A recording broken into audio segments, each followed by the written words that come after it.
Hello, everybody. Welcome to another edition of What's Going On. I'm your host, Tom D'Ambra. As always, we are very thankful that you take time from your busy day to join us. Before we get into our material today, I have to make a comment about a show that I watched on the History Channel recently. And what it was basically a damage control, if you would, of the events of 9/11. I took the time, as frustrating as the show was because of the lies, the half-truths, and the false leads. I had to take the time to watch the show because my hopes of watching the program was that the History Channel would present factual evidence and not misleading propaganda. Unfortunately, I was very, very disappointed because what the program really was an organized coercion of, like I said, of lies and half-truths and really not presenting evidence in its full facts. The program did make one thing stick in my mind, and that was that we are having a effect. There is an old saying that a dear friend of mine who was in the Army Air Corps, said that you only receive flack when you're over the target. And for them to put out such a production at such a cost and effort proves to me that we as a whole are having an effect with regards to awakening and educating the American citizens as to the events of 9/11. And I just wanted to add that before we went any further, because I think if you get on the History Channel and you do watch that program, and you compare it to the evidence that not only we have presented on this show, but many other shows like it, from people that were there, from documentation, from footage, from eyewitness accounts and so forth, I think the lies and the innuendos will stand out right in front of you and make you wonder why the History Channel would broadcast such a program and what their cause for doing it was. So with that being said, first of all, I want to thank everybody out there for watching. We have had a tremendous amount of feedback from people who are watching the program, and some of them had a question, particularly Steve. I want to thank you, Steve, for watching. But Steve asked me, he said, Tom, a couple of times you have mentioned that we do not own our property. He says, and I thought about this. He said that basically he wondered why, okay, we don't own our property, and is this the reason why all the information, including the mortgage information and so forth, is of public record? Well, to answer your question, Steve, it is. If something was in your ownership, remember at one time we got into the different titles that we have. We have certificate of title, certificate meaning bearer use of, someone's allowing you to use this, and how the person who issues the certificate is really the controller. He sets the terms and so forth, the value of this certificate, and what kind of homage has to be, if any, has to be paid to the person who actually controls the ownership of that certificate. So we also got into it one show about the difference between certificate of title and a allodial title, and this, Steve, is where this all comes into play, okay? When you go to the town clerk's office and you record your deed, you literally, ownership is going to that corporation that the town clerk is a part of, and we've gotten into the language of what a corporation is, and we'll review that real quick from our Black's Law Dictionary. But what it is that we used to have a allodial title. Allodial is Latin for absolute, meaning that we owned it. It was ours. In old days, folks, what you did was you kept your deed in your safe. And then, if it was like owning the title to your car. If I'm going to sell you, my car, I'm merely going to sign it over to you as an endorser. And that's exactly how it was with land. What's taken place is that the land has been liened through the bankruptcy of the corporation that you know as the United States government. We did get into on March 9th, 1933, how the corporation that we call the United States government went bankrupt to a foreign bank that we know as the Federal Reserve Banking System. We got into the definition of what money is and what money is not, and we came to the obvious conclusion that we our medium of exchange that we call dollars, number one, is not a dollar as compared to the coinage acts of the founding era of this country. And number two, that even by the definition in law of what money is, we do not have money. So we're going to get into that a little bit, but the whole thing comes down to the bankruptcy. Federal Reserve Act took place December 23rd, 1913. It basically only took these people 16 years to bankrupt a very prosperous sovereign nation. So let's get into a little bit of the legalities of where we are and why, and some history as to why we are here. But I thought it'd be interesting to let's review at the end of the War of Independence, you know it as the Revolutionary War, what did the courts and what did the King of England pertain to the rights and or sovereignty of the American people. So I'd like to read two quotes from you. This is all from law, okay? And this is when the king signed the Treaty of Paris. And this is what the king said. And this is on land and rights, okay? This is the king himself. The king said, in all land and rights therein, and in the former colonies that were transferred not to the government of the colonies, but to the people of the colonies. This made all of the citizens of the colonies sovereign. People of a state are entitled to all rights which formerly belonged to the king by his own prerogative.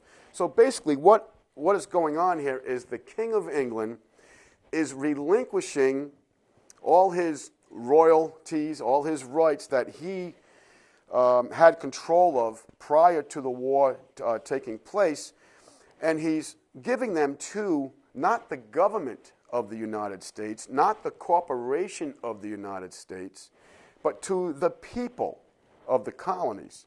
Again, as he says, which all rights which formerly belonged to the king by his own prerogative. And if you want to look this up, you can go into the Treaty of Paris, and it's rather interesting.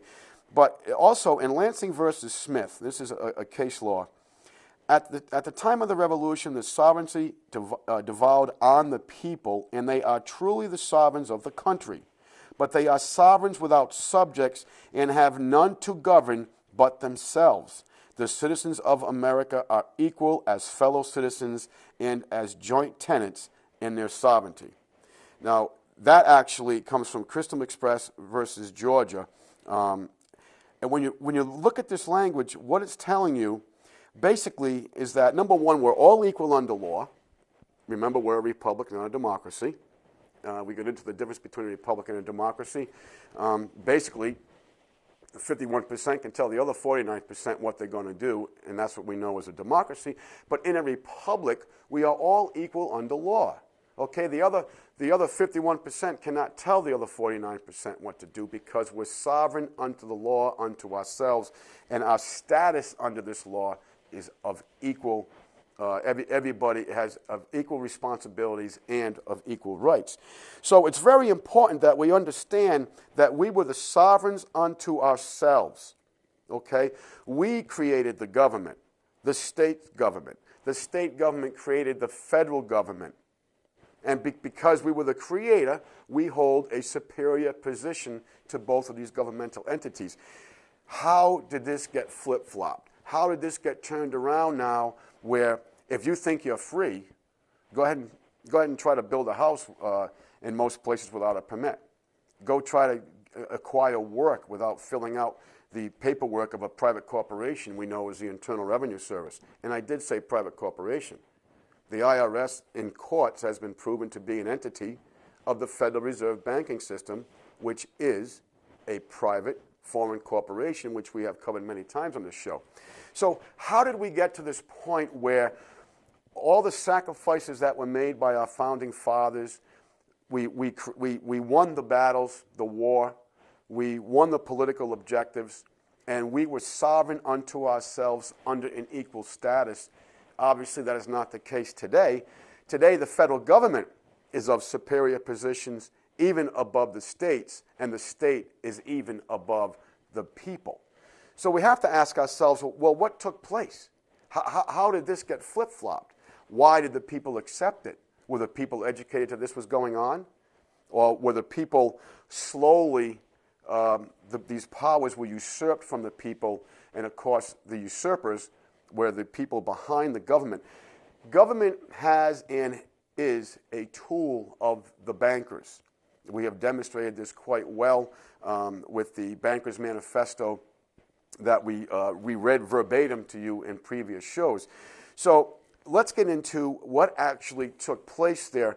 Now, when you look into the term United States, what is the United States? Well, it's interesting. Let's go to Black's Law Dictionary, and you will find that the United States actually has three definitions. And I won't read the whole thing. It's quite a lengthy term here, but I'm going to give you the brief variants of this. This term has several meanings. This is United States, Black's Law Dictionary, 4th edition, page 1703. This term has several meanings. It may merely mean the name of a sovereign occupying corporation, the position analogs to that of other sovereigns in a family of nations. It may designate territory over which the sovereignty of the United States extends, or it may be the collective name of states which are united by and under the Constitution. So there's three definitions here of what the United States is. We have the corporation that we deal with usually in an inferior position every day. We have the territory that makes up, the physical territory that makes up the United States. And when you go back to the founding era, folks, the federal government was not supposed to be involved in the states, as we've proven on this show through documentation. The federal government was supposed to be involved in territories, enclaves, and districts only, okay? As in the Washington, D.C., which is District of Columbia. I call it the District of Criminals, which is what it is. But they weren't supposed to have this encroachment into the workings and the happenings at the state level. Because don't forget, the states created the federal government, so the federal government is supposed to be in an inferior position to the states. So, and then we have the Union, the 50 states that make up the United States, all right? Now, when you go back to the original Constitution, you will notice that when it says United States, that the U is in lowercase. In other words, the U in United States is not capitalized. And go back to basic English, okay? If something is a noun, person, place, or thing, it's capitalized. But in the sense of when the Founding Fathers were writing up the United States, the United was an adjective describing the position of the states. The states were united. The word states was capital because it was a person, place, or thing. So it's very important that you understand that. So when you get a document from the federal government and the U is uppercase, all right, what they're saying to you, it basically is that this is the corporation you're communicating with. This is not the sovereign union of the United States that makes up the 50 states. This is not the territory, the geographical, physical territory of the United States. This is the corporation United States that you are communicating with. And this could be, uppercase USA, uppercase US, all that. And that's what makes this definition so lengthy, because it gets into all this in the Law Dictionary. All represents the corporation. Now, what have we learned about the corporation so far? Obviously, we've learned that the corporation went bankrupt on March 9th, 1933. So we also learned at the corporation that after the Lieber Codes to the Reconstructionist Acts of 1865 and 67, we learned that the people of the United States changed their standing in law through the usurped powers of the federal government. We all became what's called 14th Amendment citizens. And through the 14th Amendment, basically, folks, what they did was they took the black people off of the private plantation and put everybody on the federal plantation. That's exactly what took place. So what happened with this bankruptcy, and we're going to get into this right now, was that the government said to the private bank, Federal Reserve, through the International Monetary Fund, Roosevelt declared the National Banking Holiday Act, nice word for being robbed and pillaged, but what they did was they confiscated all the gold and silver on the private possession of the American people under the threat of law, okay, and punishment of law. They leaned the public trust. And so what took place after that, the debt still wasn't enough to cover the debt. Well, the only thing that the corporation had left was the people, you and I, our labors. This is where the birth certificate comes into play. When we reviewed the word certificate, it really had two meanings. One, it holds intrinsic value, and it means bearer use of. Someone is allowing you to use an entity through this certificate for your use, but you don't control the terms of this use. You don't control the value of this certificate. So it's important that you understand your position to this corporation that went bankrupt on March 9th, 1933. This is why we work for Federal Reserve notes. Remember we looked up the word note, an acknowledgement of debt? This is the reason why. This is what happened to our law system. We are no longer under a common law system. We are under a commercial law system.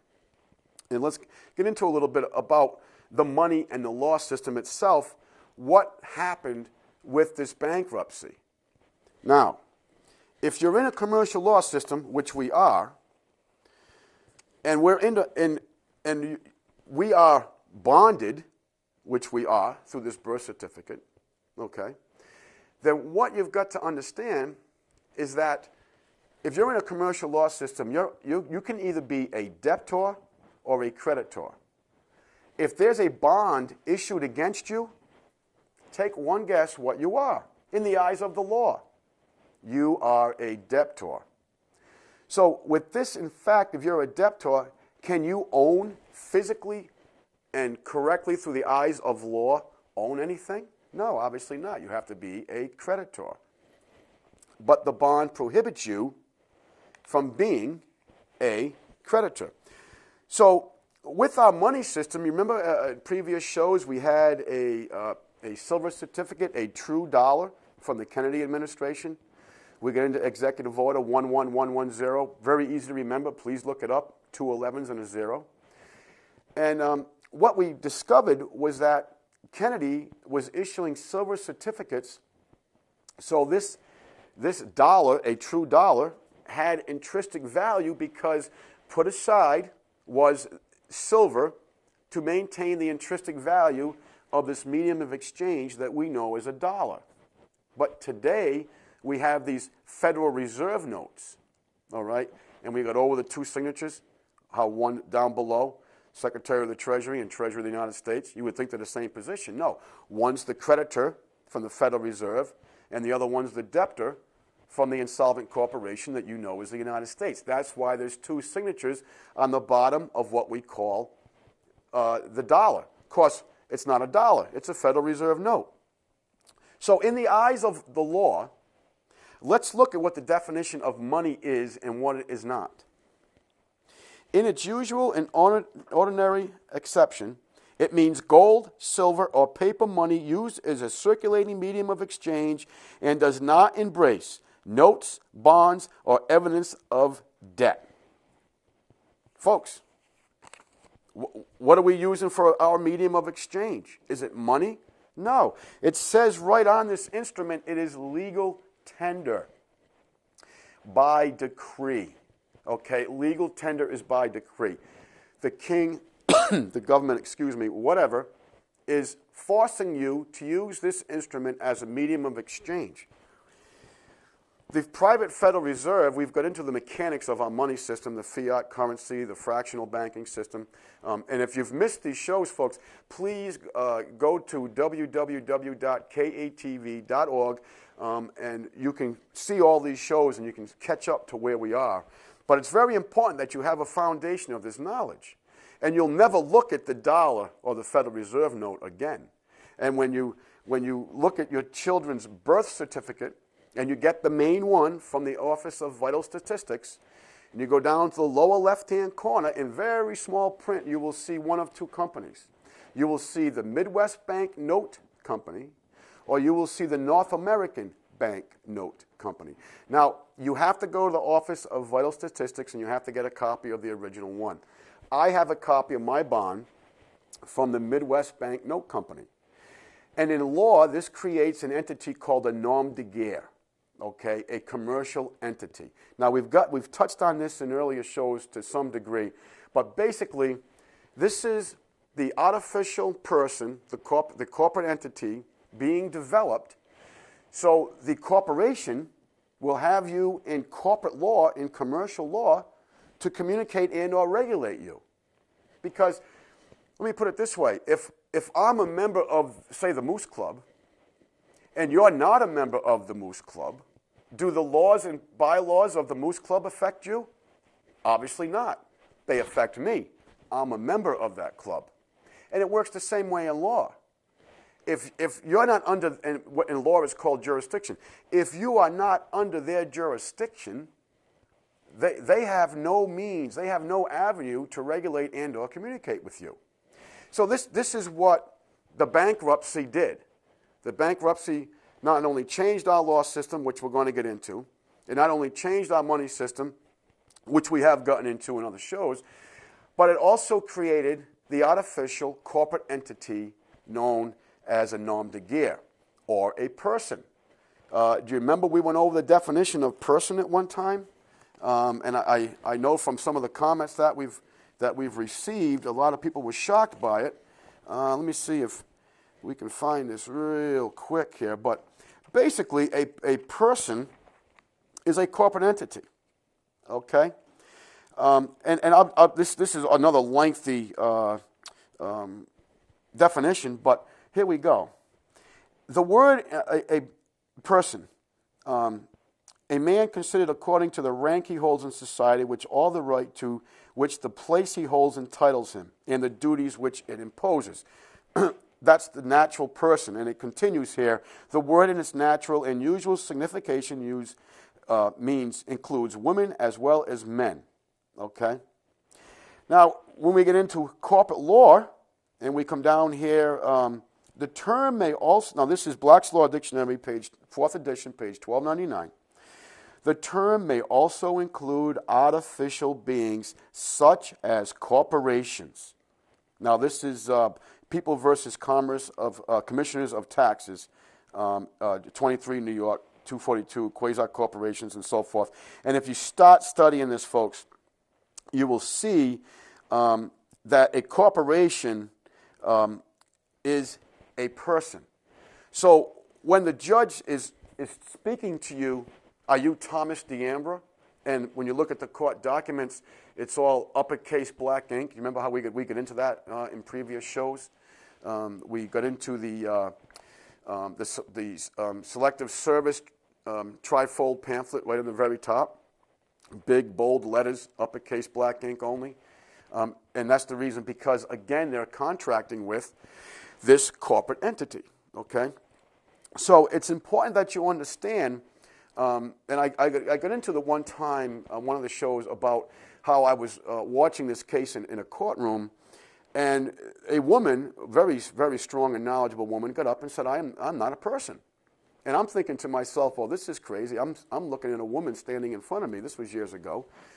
Did not understand what this woman was getting at, but obviously the judge knew right away what she was talking about, because things got very flip-flop, and we don't have the time to get into that particularly, but you got to understand that it's a language of deception. So when they're calling you, are you not Thomas D'Ambra, and you're thinking, yeah, I'm Thomas D'Ambra, the judge is speaking to you as a corporate entity. Very important that you understand that. So with the bankruptcy, we've gotten into the money, what we don't have for money, which is very, very important. But what is a corporation? Is something that we need to know. And let's go right to the law dictionary. A corporation in reference to municipal corporations and especially to their powers of taxation.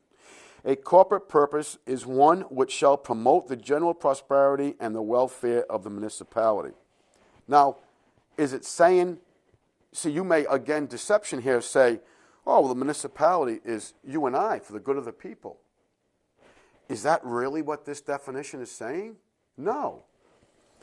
Who is the corporation looking out for? In reference to municipal corporations and especially to their powers of taxation, a corporate purpose is one which shall promote the general prosperity and the welfare of the municipality, of the corporation. The corporation is looking out for the benefit of the corporation. All right? Kelo versus Bridgeport. The famous case took place about 2 or 3 years ago in Connecticut. If you're not familiar with it, I'll be real brief with it. But what happened was these people falsely believed they owned their land, like most Americans, okay? And what they did was the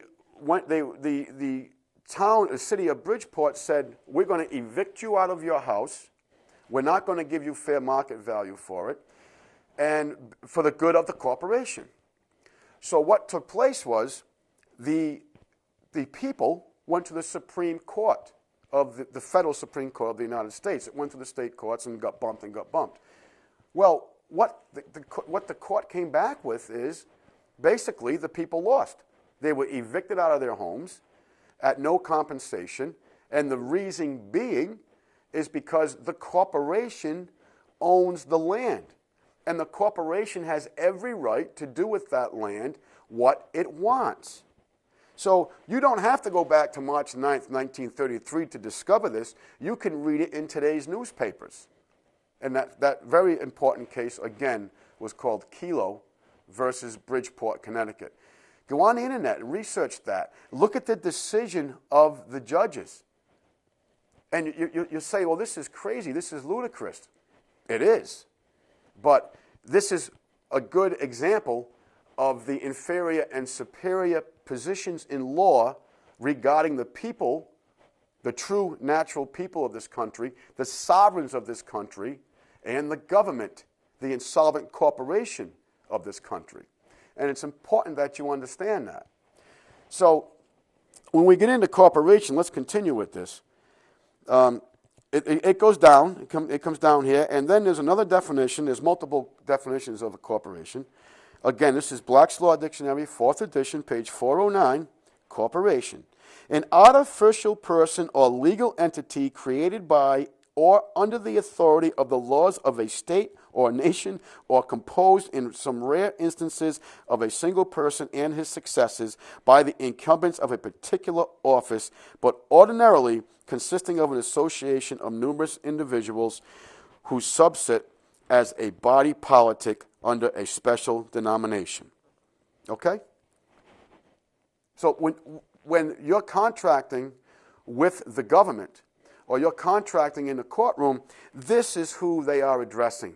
This is who they are contracting with. This is who they are communicating with. This is who they are threatening. Okay?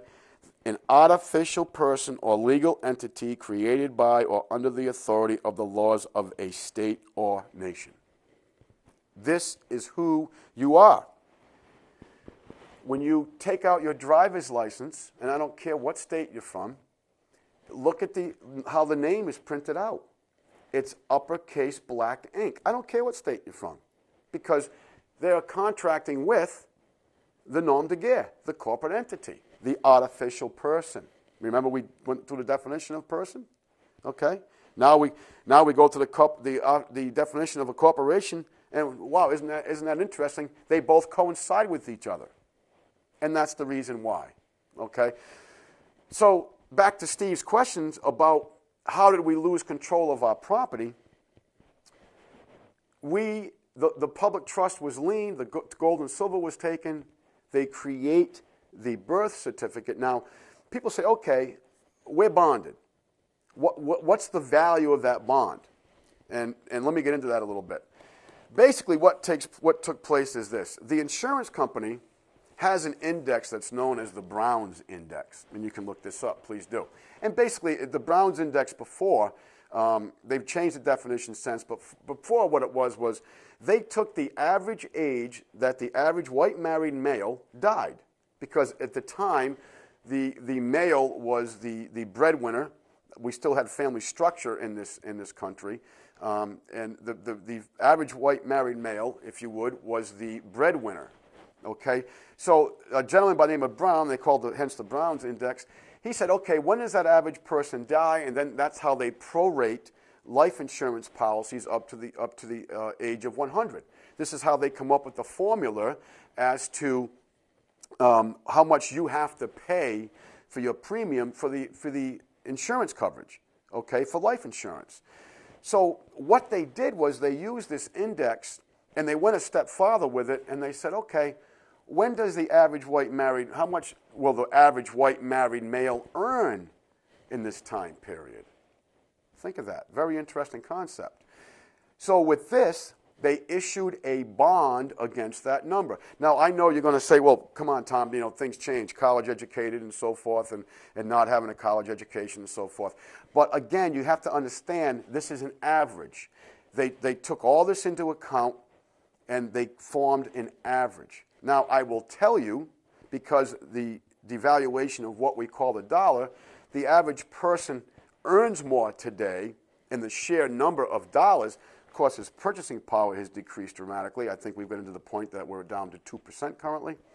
So, and that's 2% of the purchasing power that what a true dollar had in 1913 when the private bank, we know as the Federal Reserve, took over.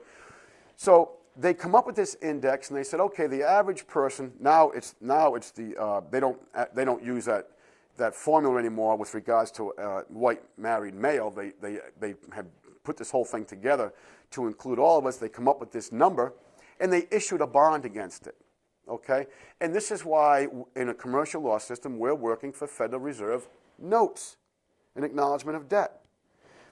Commercial law system, bonded, debtor, note, an acknowledgement of debt. You see how it all works out and how it's laid out in front of us? We just never take the time to research the language.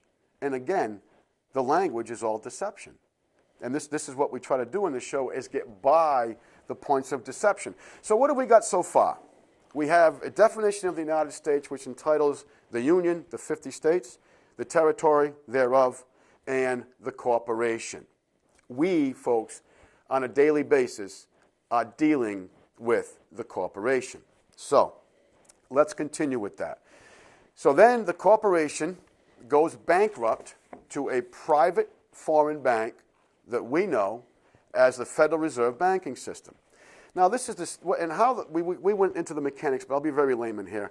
Basically, folks, what happens with our money system is this. It's fiat. It's based on nothing, okay? And what they do is this. The Treasury Department makes a request to the Federal Reserve private bank that we wish to print X amount of Federal Reserve notes, not dollars. For the sake of argument, we'll call them dollars right now. And so, because you know them as dollars, but they're not, and we've proven that. And so then the Treasury makes the request. The Federal Reserve merely makes an entry on a ledger. It gives permission for the Treasury to print the money, and the presses roll on. Of course, for every dollar they print, what happens? There's more of them, so the purchasing power decreases. And so then what goes on is that we go into debt, an interest bond debt, to a private foreign bank that merely makes an entry on a ledger and gives us permission to print our own money. Think of how ludicrous that is. Remember the famous quote about Lincoln about the prerogative, the number one prerogative of the government is the issuance of currency. We also got into the Article 1, Section 8 of the Constitution, where only the Congress can regulate the value thereof, and it must have intrinsic value in species of gold and silver. Then we got into the Coinage Acts of 1789 and 1791, precisely what a dollar was. Remember that? And it was 25.8 grains of gold and a 15-to-1 ratio of silver. Okay, that's all gone, folks. The gold and silver have been taken from us. All right? And so now we use this fiat, currency that we know as Federal Reserve notes. So the corporation, again, the United States, the corporation goes bankrupt to these foreign bankers through manipulation of the currency, obviously. And what took place was some very, very dramatic things in this country. One, our money system changed. Two, our law system changed. Okay. So, again, Steve, be patient. We're getting to your answer, but we have to lay out the foundation as how we got on this road and why we're traveling down it. So here we go. March 9th, 1933. And I'm just going to read a quote here. Folks, everything I'm about to read from you, excuse me, is all from the Congressional Record. All right? So you can look all this up yourself. I will give you, I'm going to do, there's too much material here for me to read this whole thing, but I'm going to give you precise language, and then I'm going to give you some legal summaries that were done through the Supreme Court. But again, you can find all this at the Congressional Record. Now, this is what we're going to talk about here is a special report on the national emergency in the United States of America. And if you look at this, you'll see that the U is uppercase. Okay, very important that we understand that. This is called Senate Report 93-549. I'm going to say that again so you can look it up on the internet. Senate Report 93-549, War and Emergency Powers Act. Okay?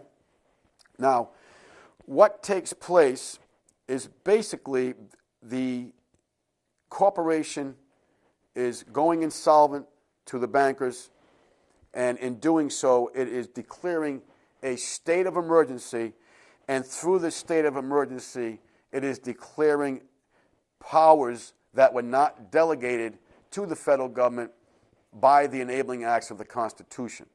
Okay?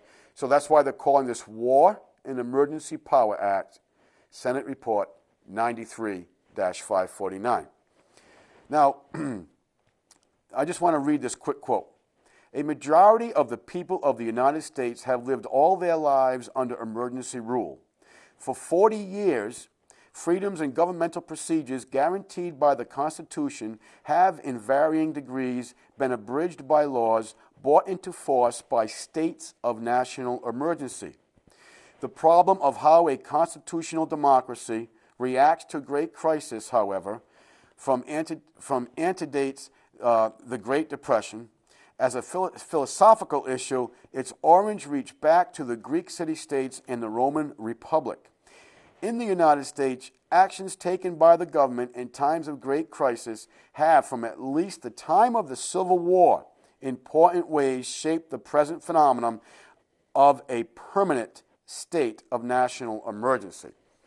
Now, a couple of things to jump out here. First of all, why are they bringing up the Civil War? Well, what they're bringing up, folks, is what we talked about earlier, the Lieber Codes, okay, and the use of executive orders directly on the people of the Union, the United States. Folks, executive orders were not developed to be used as policymakers against the American people. Executive orders were supposed to be used in times of emergency for the delegation of orders to federal employees. All right? This is exactly what this was meant to be. Now, I know a lot of people have different thoughts on Abraham Lincoln, but Abraham Lincoln was the first president to use executive orders to create policy on the American people. Some of you may not like me saying that, but don't be mad at me. This is just history. And this is what they're talking about with regards to the Civil War. The Reconstructionist Acts. What they reconstructed our form of government. Okay? Excuse me. So this document says here for 40 years, well, this document was written in 1973. And nothing has changed. As a matter of fact, we've gone deeper down this rabbit hole. So that's why they're talking about the 40 years, all right? And antedates the Great Depression.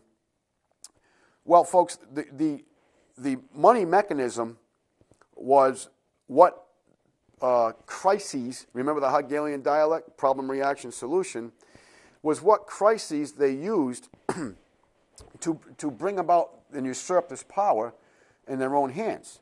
Okay, so one thing I took issue with, folks, was a constitutional democracy. Now, we have gotten into this at great length in previous shows, but we are not a democracy. We are a republic. I pledge allegiance to the flag, to the United States of America, and to the republic for which it stands. So, this congressman is making this quote here. His name is Frank Church. And I want to continue with this report. Since March 9th, 1933, the declared bankruptcy, the United States has been in a state of declared national emergency. In fact, there are now in effect 4 presidential proclaimed states and statutes of national emergency.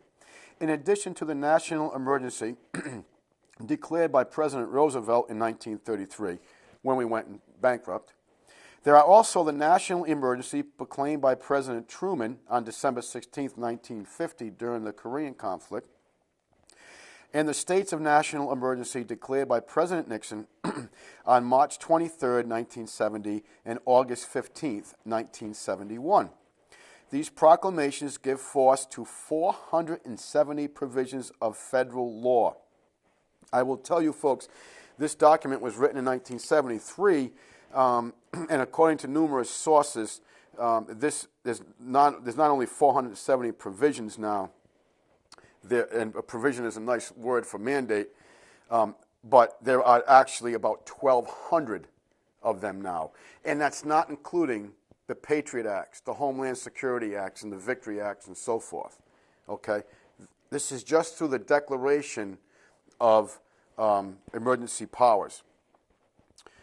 Okay, let's continue. These hundreds of statutes delegate to the President extraordinary powers ordinarily exercised by the Congress, which affects the lives of all American citizens in a host all-encompassing manners. This vast range of powers taken together confer enough authority to rule the country without reference to normal constitutional processes. Folks, this is where we are today. The Constitution, and I can basically show you this in law, and we will at some point, but we've got a lot more of a foundation to cover before we get to that point. The Constitution, folks, is basically null and void. Remember when George Bush said publicly, and I quote, excuse my language, the Constitution is just a goddamn piece of paper. This was a public statement by the President of the United States. And basically that's exactly what it is. Okay, we are not under a common law system, hence the Constitution. We are not under a money system of intrinsic value, hence the Constitution. So you gotta understand, folks, and again, we have a long way to go to get to this point, how this came about. But it began with the Reconstructionist Acts and the Lieber Codes, and basically, the Lieber Codes, folks, make up about the first 100 executive orders that were used against the people to reconstruct the government, to take the federal government into a superior position regarding the states. Okay.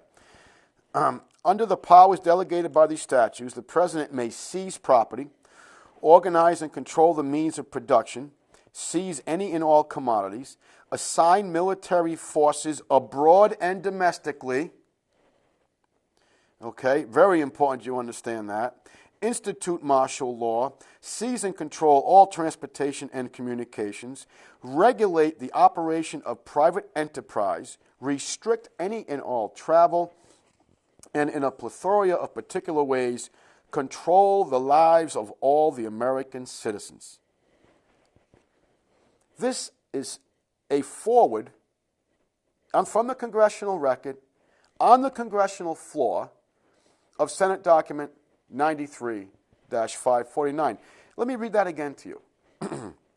Under the powers delegated by these statutes, the President may seize property, organize and control the means of any and all production, seize any and all commodities, assign military forces abroad and domestically, institute martial law, seize and control any and all transportation and communication, regulate the operation of private enterprise, restrict any and all travel, and in a plethora of particular ways, control the lives of all American citizens. Land of the free? What are they telling you right here? Do you have rights? No. You have privileges. Remember we went over in previous shows the definition between privileges and rights? Okay? What does our founding documents tell us? Our founding documents tells us that our rights are unalienable. They belong to us. They're given from God. They're not created by the state. Remember we got into how the Constitution was a mandate on the federal government, what the Constitution can, what the federal government can and can't do? Not what you can and can't do. They've turned this around also, but what the federal government can do. And we also came to the conclusion that the federal government was supposed to be involved in 3 agencies: Treasury, Defense, and Judicial. Name something you can do in your life that the government is not involved with. You can't. Okay? So it's important that you understand this. And I've digressed a little bit, but I want to get into, for sake of time, and this is the congressional record again. Okay?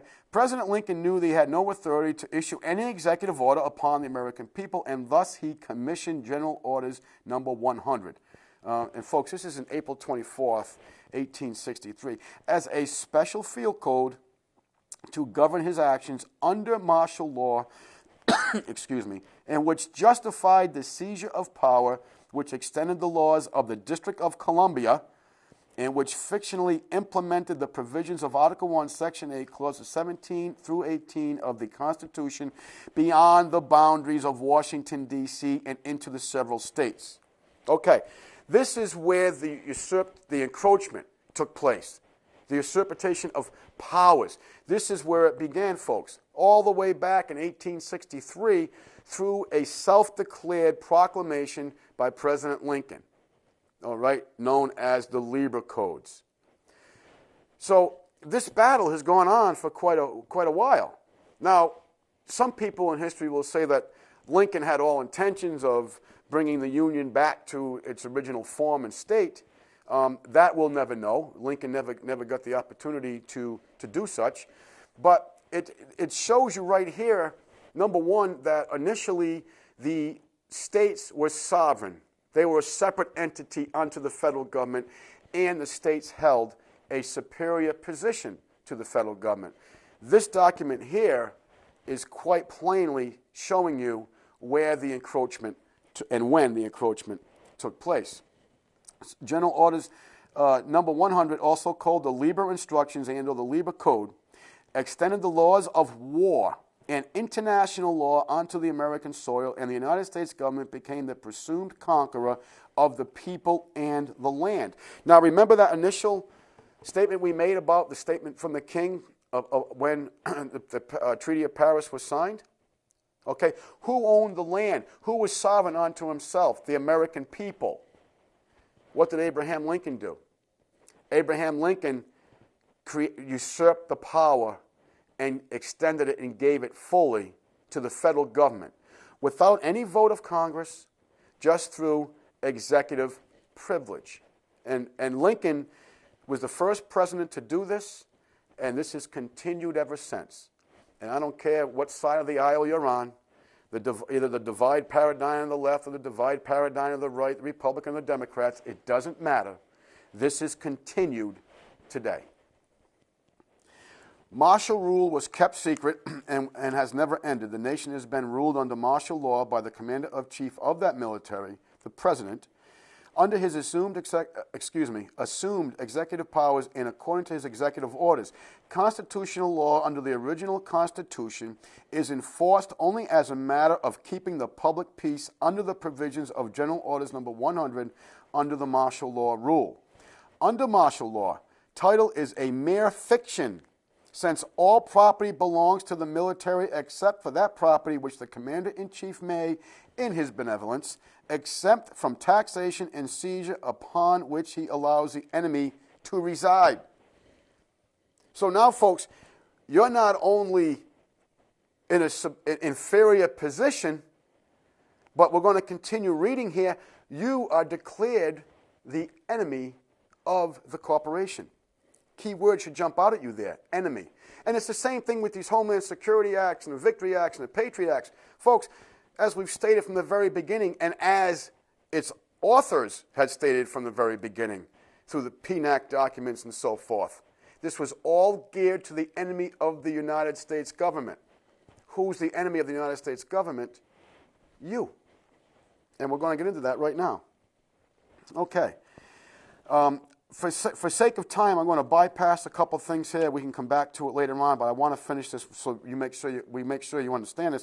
In 1917, the Trading with the Enemy Act, Public Law 65-91, 65th Congress, Section 1, Chapters 105 to 106, October 16, 1970, was passed, in which defined and regulated and punished trading with the enemies, who were then required by that act to be licensed by the government to do business. You remember we got into the Union Bank? We got into the Union Bank, and this was the act that the Union Bank, who financed Adolf Hitler through the Reich Bank of Germany, this is the act that that bank was confiscated with in 1943. Okay? And this is the bank that Prescott Bush was the fund manager between the Union Bank of New York and the Reich Bank of Germany. Remember we got into that in documented history? Yes, Prescott Bush, the grandfather of number 43, President number 43. He was the fund manager between the Union Bank of New York that funded the Nazi movement in Germany and the Reich Bank of Germany. Okay, but let's continue here. The National Banking System Act, Public Law 73-1, 73rd Congress, Section 1, Chapter 1, March 9th, 1933. Boy, this March 9th, 1933 keeps coming out. You know why? This is when we went bankrupt. This is when the corporation went bankrupt, okay? Executive Order Proclamation 2038, March 6, 1933, Executive Order Proclamation 2039, March 9, 1933, and Executive Orders 6073, 6102, 6111, and 6260 state that in 1933 the United States government, formed under the executive privilege of the original martial law rule, went bankrupt, and a new state of national emergency was declared, which the United States citizens were named as the enemy to the government and the banking system as per the provisions of the Trading with the Enemy Act of 1933. And if you want to look this up in case law, this is a Supreme Court decision in the case of Erie Railroad Company versus Tompkins, 304 U.S., Section 64, Edition 1188. Let me read that again to you, real quick. Executive Orders 6073, 6102, 6111, and 6260. That in 1933,